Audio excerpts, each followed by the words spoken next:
اینا رو که گفتم اگه شما میخواید تاثیر بذارید تو زندگیت باید هر سه بپذیره. کدوم یکی از اینا اصلا نمیاد به خط؟ کی؟ یکی از هم میگی بیام فرار میکنه. ناخودآگاه کودک. نگاه مثلا من میگم که من میخوام مثلا این ماشین رو بخرم، مثلا یه رویا میذارم، من میخوام این هدف رو بذارم، هم میذارم مثلا من میخوام که تعداد پرسنلمو زیاد کنم. خب از نظر این که دیگه دیگه هدف و رویا رو دیده، این آقای ذهن برتر رویا دیده، هدف دیده. ذهن احساسی میگه دوستش دارم، عجب باحاله، هیچ چی دیگه نداره. و منطق میگه خب جامم که داریم کارم داریم، محقق بشه. یعنی میگن به سرعت، میگن نه من انجامش میدم، به سرعت محقق بشه، یعنی هم میذاریش محقق بشه، به شرطی که هر سه چی؟ هر سه بپذیرن. حالا این آقای کودک ما یا خانم کودک هر چی هست پر از داده میشه. میگه خب ما میخوایم درآمدمون رو بیشتر کنیم، 20 بشه 40. چه جوری؟ احساسی، بازار خراب، امکان نداره، کارگرا دزدن، آدمو دزدن، دزدی کنم اصلا پور چرت به، یعنی اینقدر پر شده تو روند. چه روندی؟ یه روندی داریم به نام ما وقتی داریم بزرگ میشیم، همینجا که به دنیا میایم تا 5 سالگی، چرا فکر میکنه میتونه فضانورد بشه و همونجا فضانورد بشه؟ میره بالای نمیدونم جزیره میگه الان من تو کوه ها الان دارم کرات دارم بچه، او دیگه فضانورد شد. فقط خامه. این چیه؟ خب اگه بخواد محققش کنه، واقعیش کنه، یعنی لباس فضانوردی داشته باشه و رو ماه باشه، باید چی بشه؟ یک سفر بره و یک سفر بره. این میدونه، اما همین سفری که میخواد بره دو تا چیز بهش وارد میشن. یکی اطلاعات که هر روز باید زیاد بشه، یکی داده های احساسی که باید هر روز کم بشه. داده های احساسی یعنی چی؟ یعنی مثلا تو نمیتونی، تو نفهمی، تو استعداد نداری، تو توانمندی نداری. اینا هیچ جای دیگه هیچ کتابی ننوشته کی نمیتونه. مثلا دارم ما اصلا نداریم، فقط عشق. من ارزشمندم میرسم، حالا برو دانش یاد بگیر، هیچ چی دیگه نیست. مثلا حتی استعداد، اینا همه مزخرفاته. ما چیزی به نام استعداد نداریم. ما 10,000 ساعت کار داریم. اگر شما 10,000 ساعت در هر کاری تمرکز کنید، شما در گینس ثبت میشید. مثلا شما کامپیوتر میگی من استعداد ندارم، الکیه. شما 10,000 ساعت کار کردی؟ نه. اگه 10,000 ساعت کار کنید شما در گینس چی بشید؟ ثبت میشید. اما مردم 2 ساعت میرن میگن ما استعداد نداریم. تو 2 ساعت رفت. حالا کن استعداد داره 3,000 ساعت چیه؟ جلوه. چند ساعت جلوه؟ 3,000 ساعت جلوه. 7,000 ساعت دیگه باید بره. تو چقدر باید بری؟ تو مثلا 1,000 ساعتی، مثلا 2 ساعت جلو، مثلا تو باید 10,000 ساعت تو بری. گرفتی چی میگم؟ ما در هر کاری میتونیم بریم دیگه. الان اونی که کلا دست نداره، پام نداره، شنا میکنه، چجوری شنا میکنه؟ نه دست داره نه پا داره، اصلا اینجوری میکنه شنا میکنه. بعد ما میگیم این الان چجوری داره که مثلا کرار سینه رو میره، بعد قورباغه میره بدون دست و پا، یا اینجوری میکنه، از ما بهتر بره. اون تمرین کرده. توانا باید هر که تمرین کنه. بگو توانا باید هر که تمرین کنه، نه دانا بود، تمرین کنه. هر چی یاد بگی تمرین کنه. ما فکر میکنیم هی بعد بریم دانا بشیم.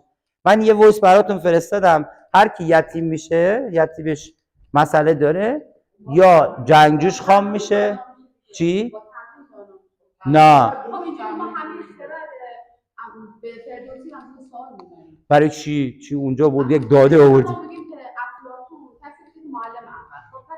خب این هوش همی داشته و به شدت مطالعه می‌کرده. بله. از اون طرف هم معلم سالی فارابی رو داریم که میگه اصلا این آدمی بوده که اصلا چیز نبوده، این بسیار روش نوتر در هوا میگرده. این بله. که افلاطون میخونده چیز نمیخونده، فارابی نمیخونده. بله. این الان نه دیگه شما فکر میکنید. ما تو مدرسه 2 هوش داریم. امروز به بچه‌م داشتم توضیح میدادم، چون گفت بابایی باهوشا ریاضی شده و خیلی خوب گرفتن، من خوب گرفتم.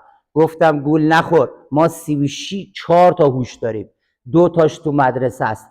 هوش حفظی، ریاضی. و هر کس در مدرسه این دوتا رو نمره بگیره میگن تو باهوشی. این چرته. 32 تا دیگه هوش داریم. تمام اونایی که سیکلن میلیاردر شهرن. ببریم آمارشو بگیریم. همه آنهایی که دکترا خوندن تو دانشگاه و منتظر حقوقن و همه بعضیاشون که من الان مشاوره شدم اکثرا چی دارن؟ سیکل دارن. فقط یه قانون بلده، هم باش صحبت میکنم، مشاور دارم، من مشاورشم، خیلی هم پول داره جیب کنه، هم حرف میزنم میگه نمیصرفه. میگم همه کار تو بلدی دیگه. میگم ما از اول میکار همینجوری پخشی داره جون کنه فلان کالا نمیصرفه ایر بده همینو بلد، اما همین بلده، همینم انجام میده.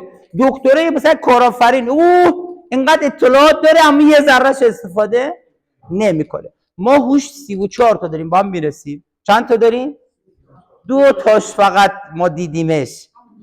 آره، و فکر میکنیم که اون هوشه، اون میگن اون هوش داشته، این هوش داشته. الان ما 34 هوش داریم. اونه که الان سال 2000 به بعد هوش عاطفیشون یعنی قصه گویشون، بداهه‌گویشون بالا باشه، ثروتمند میشن. مهندسا دیگه ثروتمند نمیشن چون یخچال همه ساختن. یه زمانی قبل از سال 2000 هر کی مهندس بود یخچال درست کرد، ماشین درست کرد، جو کرد، پولدار شد. الان اینقدر یخچال درست میکنن کی بفروشه؟ کی اینا رو بفروشه؟ همه دارن یخچال همه دارن مبل درست میکنن. نیستن؟ چند تا مبل تولید کننده داری؟ اونی که بتونه بفروشه پولدار میشه. درسته؟ دوران هوش عاطفی است. هوش عاطفی چیه؟ من ببینم تو رنجت چیه بهت بفروشم. این الان میخوام بگم هوشا نه که اون هوش باید تولید کنه، این هوش باید چیکار کنه؟ بفروشه، قصه بگه.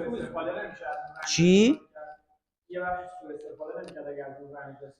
بله دیگه، شما الان دارید یاد میگیرید. من یه چیزی بهتون بگم. بروسلی وقتی در فیلم اژدها وارد میشود، وقتی میخواد، ما فیلم بروسلی رو نگاه کردیم فکر می‌کنیم اینجوری مثلا داره میزنه، اینجوری نیست.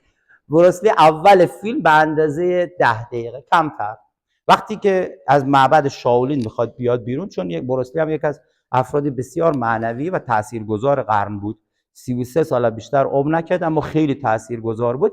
یک جمله اونجا خیلی قشنگ میگه.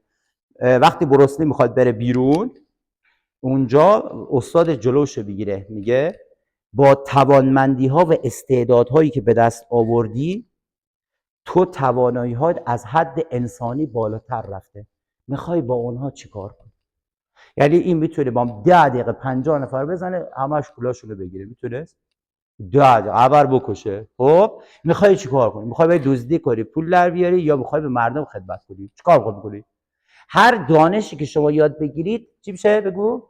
شما میتوانید بر دیگرانی که نمیدانند سوء استفاده کنی. هر دانشی. تو برنامه‌ت چیه؟ میخواهی برای خدمت یا میخواهی بر سوء استفاده؟ این مانعی نمیشه که یاد نگیری که من همه دانشی که یاد گرفتم منتقل بکنم، به یکی یاد بگیره درآمدش زیاد کنه.